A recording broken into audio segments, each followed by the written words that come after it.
যে পটলের সিদ্ধা ভাতটাকে সিদ্ধ করে নিচ্ছি। পেঁয়াজ রসুন নিয়েছি, ভর্তাটা দেবো, আলু ভাজি করবো। তরকারি আমি কাঁচামরিচ দিয়ে করবো। সিদ্ধ হয়ে গেছে।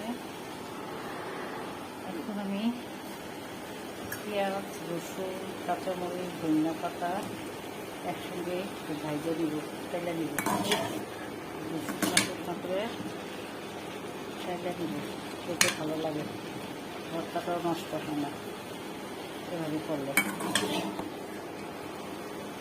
কাঁচামরিচ দিচ্ছি, রসুন পেঁয়াজ ধনিয়া পাতা লবণ দিয়ে সিদ্ধ করছি।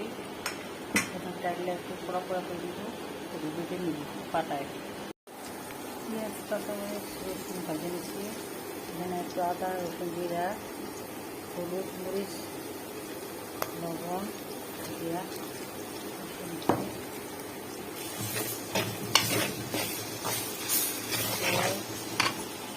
আলু ভেজে দেব।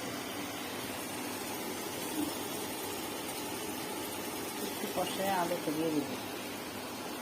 মেয়েটা অনেক কষ্ট করে ভিডিওটা করি, আপনি বলেন এনকারেজ।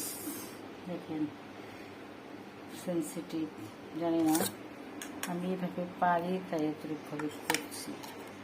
গরিব মানুষ করতেছি তা আশায়। তো কালকে ডাল রান্না করেছিলাম ভুনা, আর আজকে আলু ভাজিটা রান্না করছি।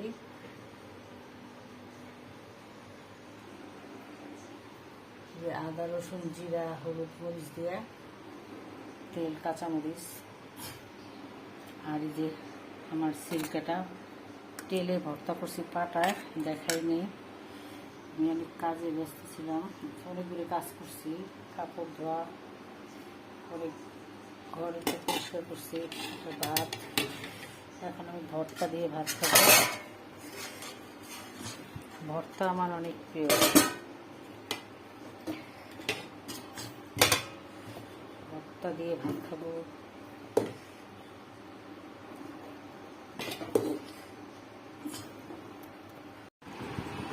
ভাতটা খাই নিচ্ছি। ভর্তা দিয়ে আমি ভাত খেতে অনেক ভালোবাসি।